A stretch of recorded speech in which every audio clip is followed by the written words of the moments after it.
I'm Camille Harrington, 33, and I've always been the responsible older sister to Natalie. Growing up, we were as close as sisters could be, two halves of the same heart. We whispered dreams under blanket forts, choreographed silly dances in our shared bedroom, and vowed we'd always have each other's backs. So when Natalie got engaged last spring, I was over the moon. She asked me to be her maid of honor within minutes of saying yes. I didn't hesitate. Of course I said yes. I poured thousands of dollars and countless hours into helping plan her big day. I treated it like my full-time job, even while juggling. My actual full-time job, but no amount of preparation could shield me from the storm that was coming. Our mom, Evelyn, always made her preferences clear. Natalie was her pride and joy, the creative soul, the free spirit, the star of every room. I was the reliable one. The one who double-checked homework, remembered birthdays, and knew how to plunge the sink without calling a plumber. Our dad, Richard, was kind but distant. He floated around the edges of conflict, preferring silence to confrontation. That left me, the eldest, to keep everything stitched together. From Natalie's tuition to mom's prescriptions, I handled it. Professionally, I built a strong career as a financial advisor in Boston. I managed clients' futures and helped them thrive. But in my family, I was still the silent safety net no one thought to thank. Then Natalie met Claire Lancaster, quiet, thoughtful, and exactly Natalie's type. They met at a modern art exhibit downtown. Natalie said it was love at first. Critique. Claire came from old New England money but wore it humbly. She was supportive, steady, kind. When they got engaged after 2 years of dating, Natalie called me that very night. Camille. She proposed. You're my maid of honor, right? Please say yes, I can't do this without you. Of course, I said, already opening a Google Doc titled, Natalie plus Claire Wedding Ideas. For a while, it was everything I dreamed. Natalie and I spent Saturdays visiting venues, flipping through bridal magazines, creating Pinterest boards. It was our shared project, something sacred between us. The first rupture came at a family dinner. I've already booked the Ashburn estate, Evelyn said, sliding a leather-bound planner across the table. They had one summer date left. It's done. Natalie blinked. Camille and I were still comparing venues. Darling, Ashburn books up a year in advance. You're lucky, I jumped on it. I've always pictured your wedding there. The conversation moved on. I stayed quiet. That was the beginning of Evelyn's full-scale takeover. My suggestions were brushed off. The vendors I had researched replaced. The floral color palette Natalie and I agreed on? Too drab, according to Mom. Natalie, caught in the middle, tried to reassure me. She's just excited. And she and Dad are footing the bill. I bit my tongue, but the sting lingered. Enter Megan, cousin Megan, who always hovered at the edge of family gatherings, eager to be included. Now she was suddenly front and center, joining Natalie and Mom for tastings and fittings I didn't even know about. Then came the Instagram posts. One showed Megan holding swatches up to bridesmaid dresses. My role. I stared at the screen, heart sinking. Do you think Natalie's closer to Megan now? I asked Eva, my girlfriend, that night. Maybe she just has more free time, she replied gently. But I'd feel the same if I were you. It was clear. Somewhere along the line, I'd been replaced. 1 week before the bridal shower, I called Natalie to confirm final details. I'd already secured a venue, sent out invites, and paid deposits, but her voice was strained. Mom decided to move the shower to the Rosecliff Club. Megan's taking over the planning. I froze. I already planned everything. I know. And I'm sorry. But Mom said it's more appropriate. You've done so much already, maybe it's time to just enjoy things. There it was, not just sidelined. Rejected. I hung up without saying much else. What could I say? I was being erased from a role I had built with love. The wedding day arrived like a dream for them, a nightmare for me. Ashburn estate glowed in golden light. Natalie was radiant, Claire elegant. But I felt like a guest. Megan stood beside my sister, straightening her veil, rehearsing the speech I had written months earlier. No one asked me how I felt. No one noticed my silence. I didn't cry during the vows. Or the first dance. I waited until I was in the parking lot, engine idling, alone in my car, then I cried like I hadn't in years. That night, I made a choice. I wouldn't be the family fixer anymore.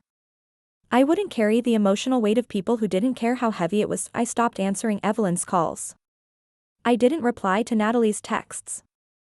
I let myself breathe, Eva, and I moved into a sunny loft in Beacon Hill. I started painting again, a part of me I'd buried years ago. I traveled, Portugal, Morocco, southern Italy. Alone, for the first time in my life, and for once, I didn't apologize for the distance. 6 months later, my phone rang. It was Natalie. She was crying. Camille. I messed up. I let Mom take over. I pushed you away. I see it now. I listened. I miss you, she whispered. I miss you too, I said softly. But things have to change. It wasn't an immediate fix. Rebuilding never is. But it was a start. Natalie began showing up again, not as someone who needed things from me, but as my sister. Evelyn never apologized. That's okay. I stopped needing her to. Natalie and I are closer now, but on new terms. Healthy ones. Equal ones. I still help, because that's who I am, but I don't lose myself in it anymore. Sometimes peace doesn't come from fixing everything. Sometimes it comes from walking away, and finally choosing yourself. That it's funny how silence can speak louder than any apology. After Natalie's tearful call, weeks passed before we met in person. I needed space, not just physical distance, but emotional clarity. I had spent my entire life stitching everyone's messes back together, but this time, I needed to figure out if the person on the other side of that phone truly wanted a relationship, or just closure. We finally agreed to meet at a small cafe we used to love. I arrived early, palms slightly sweaty. Part of me was still bracing for another letdown, but when she walked in, something was different. Her face was softer, more grounded. Not that same glimmering whirlwind she used to be. Camille, she said, almost like a question. I stood. She hugged me. It wasn't dramatic, but it was real. I owe you more than an apology, she said, after we'd ordered. I let Mom steamroll everything. And I watched it happen. I even let Megan take your place. I didn't interrupt. I let her carry the weight for once. I thought I was keeping the peace, she continued. But really, I was just afraid of saying no. That struck a chord. For so long, I thought Natalie was the carefree one, untouched by our mother's manipulation. But she had been trapped too, just differently. I should have fought for you, she whispered. I nodded. You should have. The words weren't meant to hurt. They were simply the truth. And Natalie took them like someone who was finally ready to own it. That coffee became dinner. And dinner became a long walk back to my place. We didn't hug goodbye. We didn't need to. Sometimes rebuilding isn't about dramatic apologies. Sometimes it's a quiet agreement that the past will no longer repeat itself. In the months that followed, I learned how to create boundaries that stuck. Natalie called more frequently, not out of obligation, but just to talk. She told me about the tiny gallery she and Claire were starting together.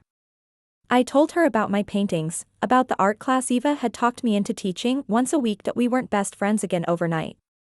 But the conversations were slow, honest.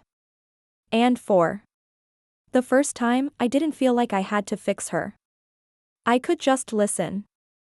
I could just be. Evelyn, on the other hand, was another story. She left voicemails, long ones, filled with passive-aggressive guilt trips. Your sister's wedding was beautiful, everyone said so. I don't know why you're still holding on to grudges. You always did take things too seriously. Not once did she ask how I was.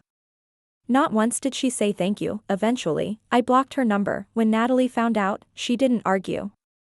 I've thought about it too, she admitted. But, she's still Mom. She is, I said. But that doesn't mean she gets to hurt us without consequence. That line stayed with her. I could tell. One day she called and said, I finally told her to stop treating Claire like she's invisible. You're right. Enough is enough. She was learning to speak up. And I was learning to stop sacrificing myself for peace that wasn't real. Almost a year to the day after Natalie's wedding, she and Claire hosted a small anniversary dinner. It was simple, elegant. Just family and close friends. No pageantry. No. Evelyn, Natalie invited me to give a toast. I hesitated. Are you sure? Camille, she said, placing her hand over mine. This time, I want the world to hear you. So I stood in front of a cozy room filled with candlelight and laughter and raised my glass. When Natalie and Claire got married last year, I wasn't sure I still had a place in her life. I felt replaced.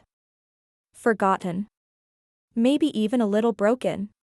But time and truth have a way of stitching things back together. I glanced at my sister. Her eyes glistened, but she smiled. I used to think love meant doing everything for someone else, sacrificing until there was nothing left. But I've learned that love can also mean drawing a line. Saying no. Walking away when needed. And Natalie, I said, voice steady, thank you for walking back toward me. There was silence. Then applause.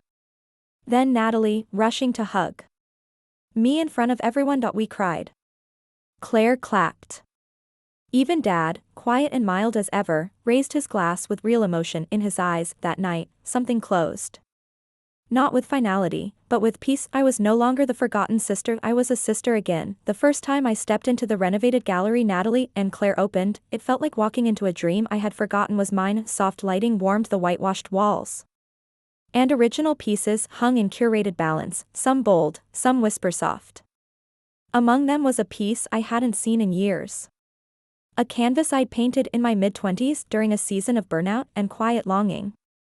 Natalie had saved it. I stood frozen in front of it, a lump rising in my throat. It was a self-portrait, abstract but honest, a figure with too many arms and no face. I'd called it The Helper. Claire appeared at my side. She insisted we showcase it. I didn't even know she still had it. I murmured. Claire gave a soft smile. She said it represents the person she owes the most. I swallowed hard. I had spent years fading into the background, absorbing crisis after crisis like emotional sponge. That painting was a cry for recognition, one I had buried and forgotten. Now it was here, under warm lights, with my name on a bronze plaque. Camille Morgan, not Camille the planner.